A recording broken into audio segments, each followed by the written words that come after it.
हरित रासायनिक का प्रयोग कब स्टार्ट हुआ जी? 1990 से स्टार्ट हुआ। ठीक है, और इसमें जो है हरित रासायनिक के अंतर्गत उन उत्पादों को बढ़ावा दिया गया और उन उत्पादों को इसमें शामिल किया गया जो हानिकारक न हो, और हानिकारक है भी तो एकदम न्यूनतम है, कम है ना। यानी इसमें जो भी प्रोडक्ट जो भी हो तो हानिकारक बिल्कुल ना हो, है ना। और इसके बाद से जो इसका अवशिष्ट बचता है, यानी कि अवशिष्ट का मतलब होता है कचरा। जैसे आप देखे हैं, आप गन्ना को देखें, गन्ना मिल में जाता है तो एक एक चीज उसका खप जाता है। सबसे पहले रस निकाल कर उसका चीनी या जो भी बनाना होता है बन जाता है। उसका जो है जो भूसी होता है वो खेतों में काम आ जाता है, खाद के काम में आ जाता है। उसका जो चारकोल जो बचता है, ये क्या बोलते हैं, सिट्ठी, है ना। सिट्ठी उसका बचता है, वो बहुत लोग जलावन में लेके चले जाते हैं। यानी उसका एक एक चीज सब खप जाता है, एक को उसका अवशिष्ट जो है पदार्थ बेकार नहीं जाता। तो हरित रासायनिक मतलब उसको प्रोडक्ट को अच्छा तरीके से बनाना, उसको जो है रासायनिक का प्रयोग जो भी करे हानिकारक न हो, बिल्कुल ही न्यूनतम, अगर थोड़ा सा भी है न्यूनतम है, ज्यादा नहीं होना चाहिए, है ना। तो हरित रासायनिक लिखा जाएगा, यानी इसमें जो है वही प्रोडक्ट शामिल किया जाए जो हानिकारक न।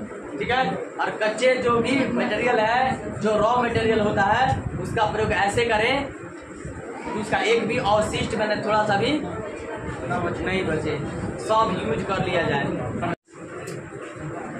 ये छठा चैप्टर है द्वितीयक क्रियाएं, यानी कि द्वितीयक मतलब दूसरा का जो हम लोग का महत्वपूर्ण कार्य होता है द्वितीयक में रखा गया है। और प्रश्न है द्वितीयक क्रियाकलाप क्या है। ठीक है, द्वितीय क्रियाकलाप का नाम लिखना है, एग्जाम में आएगा, ऑब्जेक्टिव क्वेश्चन में पूछता है द्वितीय क्रियाकलाप इनमें से कौन सा। ठीक है, द्वितीय क्रियाकलाप यानी प्राथमिक जो पहला क्रियाकलाप है प्राथमिक होता है। ठीक है, प्राथमिक क्रियाकलाप के फिर उसको निर्माण जब करते हैं ना, उसको जब दूसरे चीज में बनाते हैं, दूसरे चीज में ढालते हैं, रचना करते हैं, तो दूसरा का हो गया, तो द्वितीय का ला गया। समझ में आ रहा है। जैसे मान लीजिए कि आपको वानिकी है, प्राथमिक क्रिया क्या है, वानिकी मतलब लकड़ी काटना है, लकड़ी काटना प्रथम प्राथमिक क्रियाकलाप हो गया। जब लकड़ी को काट करके लेके जाएंगे तो लकड़ी से क्या बनता है, लुगदी बनता है, कागज बनता है ना। तो जब उससे जब दूसरा निर्माण होगा तो क्या कहलाएगा, समझ में आ रहा है। प्राथमिक क्रियाएं जो भी होती है उनसे दोबारा फिर दूसरा क्रियाकलाप होता है, दूसरा निर्माण होता है, दूसरा रचना होता है, तो उसी को क्या कहते हैं, उस प्रक्रिया को द्वितीय क्रियाकलाप करते हैं। ठीक है, यानी कि पहला बार में प्राथमिक हो गया, जब उसको फिर दूसरा निर्माण किया जाएगा उस वस्तु से, और दूसरा बनाने के लिए किसी न किसी चीज का उत्पाद चाहिए ना जी। पहले से जो चीज, मान लीजिए लकड़ी काट के लेवे नहीं करेंगे तो फिर लुगदी कहाँ से बनेगा, कागज कहाँ से बनेगा, बन पाएगा। लकड़ी काट के लाएंगे, लकड़ी आएगा तब तो बनेगा ना कागज। तो वो काटना क्या हो गया, वानिकी प्रथम क्रियाकलाप हो गया। जब उसे फिर दोबारा निर्माण करेंगे तो क्या हो गया, समझ में आ गया। तो दिखाओ, ठीक है। इसमें प्रश्न है, विकसित देश खनन कार्यों से पीछे क्यों हट रहे हैं। देश विकसित होता है, विकासशील होता है ना। एक विकसित होता है, दूसरा विकासशील होता है। तो इसमें कह रहा है कि विकसित देश जो होता है वो खनन कार्य से पीछे क्यों भाग रहा है। कारण क्या है कि खनन नहीं करना चाहता। खनन मतलब जब भी हम लोग जो नीचे जमीन के अंदर से जो भी खनन करके निकालते हैं, खोद करके निकालते हैं, जैसे कोयला हो गया, कोयला में देखिए सुरंग बनाया जाता है, उसमें विस्फोट कराया जाता है, टूटता है, बड़ा रिक्सी होता है, खर्च भी अधिक लगता है ना। तो जो भी खनन कार्य है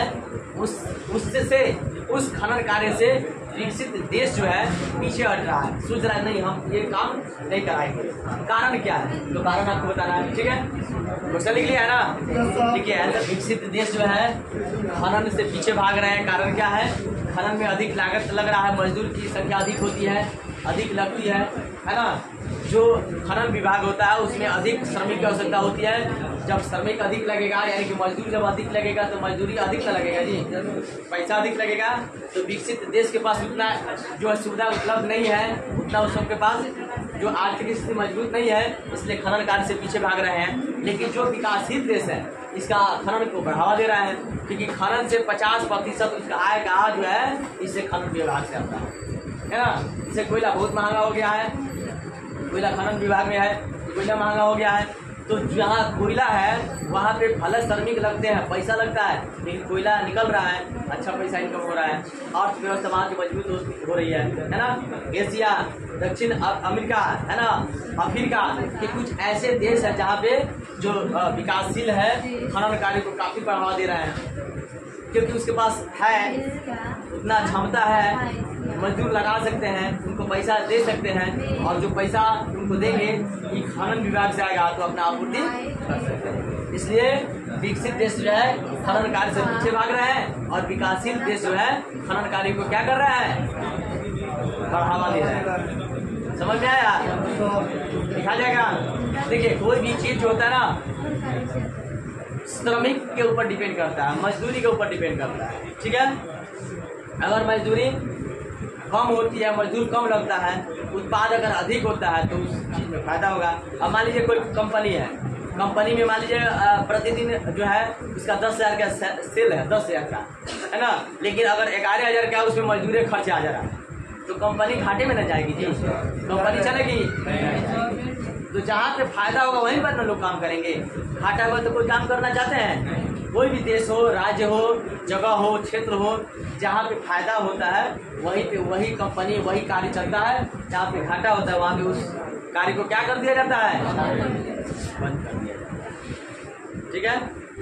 कोई दिक्कत है? दिखा जाएगा। देखिएगा तृतीयक और चतुर्थ क्रियाकलाप के बारे में, ठीक है। प्राथमिक हो गया, द्वितीयक हो गया, अब तृतीयक और चतुर्थ। तो इसमें कह रहा है तृतीयक व्यवसाय के बारे में लिखे, यानी तृतीयक क्रियाकलाप का जो व्यवसाय होता है उस व्यवसाय के बारे में लिखे जो तृतीयक हो, ठीक है। जैसे यातायात,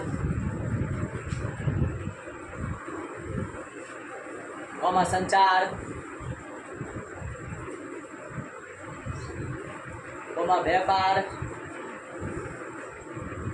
व्यापार, स्वास्थ्य,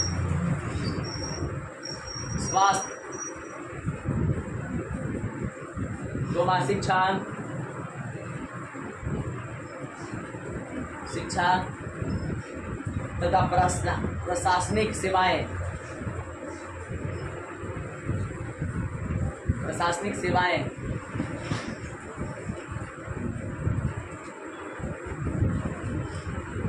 तृतीयक व्यवसाय के अंतर्गत आता है। तृतीयक व्यवसाय के अंतर्गत आता है, तो समझिएगा इसको। हमारा जो तृतीयक व्यवसाय है, तृतीयक व्यवसाय में हम लोग सेवाओं का उपयोग करते हैं, और वैसे सेवाएं जो लोगों की भलाई के लिए, उन लोगों की सेवा करने के लिए, किसी समुदाय की सेवा करने में सम्मिलित व्यवसाय जो होता है तृतीयक व्यवसाय होता है ना। जैसे मान लीजिए यातायात का साधन जो भी खरीदते हैं हम लोग, क्या एक दूसरे की सेवा करने के लिए खरीदते हैं। यहाँ पे अगर यातायात ना हो, टेम्पू ना हो, तो आप बेतिया जा सकते हैं। बाइक आप खुद उत्पन्न किए हैं। यहाँ पे अंतिम बता रहा कि वैसे जो खुद प्रत्यक्ष रूप से उत्पादन न करके क्या करता है, किसी भी तकनीक, किसी भी अपने मतलब की सोच विचार से लोगों की सहायता करता है, वो क्या कहलाता है, तृतीयक व्यवसाय में कहलाता है। जैसे प्रशासनिक हो गया, है ना, संचार हो गया, संचार है तो एक दूसरे की सेवा प्रदान हो रहा है, सहायता हो रहा है, तृतीयक हो गया, ठीक है। प्रशासनिक है, यानी प्रशासन जो प्रशासनिक जो व्यवस्था होती है, पुलिस प्रशासन होती है, वो क्या करती है, लोगों की सेवाएं करती है, वो व्यवसाय क्या होता है, तृतीयक व्यवसाय में आता है। समझ में आ रहा है? तो जो हम लोग की सेवाएं, यानी कि समाज की सेवाएं करने के लिए कुछ ऐसे चीज़ है व्यवसाय जो कि तृतीयक व्यवसाय में रखा गया है। जैसे यातायात हो गया, संचार हो गया, व्यापार हो गया, स्वास्थ्य हो गया। जैसे आप डॉक्टर के यहाँ जाइएगा तो आपकी सेवा ना करेगा जी, आप जा रहे हैं, आपका इलाज हो रहा है, सेवा हो रहा है कि नहीं हो रहा है, हो रहा है, तो तृतीयक व्यवसाय हो गया, है ना। शिक्षा हो गया, आपकी सेवा हो रहा है, नहीं हो रहा है, कौन सा व्यवसाय में आता है, है ना। और जो भी है प्रशासनिक सेवाएं, ये सारी चीजें तृतीयक व्यवसाय के अंतर्गत आती है। यानी कि इसमें जो है खुद इंसान प्रत्यक्ष रूप से किसी चीज का उत्पादन न करके क्या करता है, लोगों की सेवा करने का काम करता है, लोगों की भलाई करने का काम करता है, समाज की सेवा में जुड़े रहता है। ऐसे व्यवसाय क्या कहते हैं, दिखा जाएगा। ये कुछ उदाहरण याद कर लीजिएगा, आएगा जैसे क्वेश्चन आएगा ऑब्जेक्टिव में पूछ सकता है ना। व्यापार जो है कौन क्रियाकलाप में शामिल है? शिक्षा कौन क्रियाकलाप में शामिल है ना? यातायात कौन क्रियाकलाप में शामिल है? संचार कौन क्रियाकलाप में शामिल है? ऑब्जेक्टिव में पूछ देगा, ठीक है।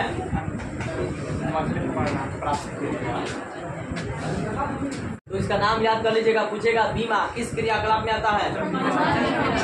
वित्त किस क्रियाकलाप में आता है? ठीक है। जैसे परामर्श है, किसी को परामर्श दीजिएगा, अच्छा परामर्श दीजिएगा तो उसका क्या होगा? उच्च स्तरीय का डेवलपमेंट होगा, तो पंचम क्रियाकलाप में आएगा, ठीक है। चलिए।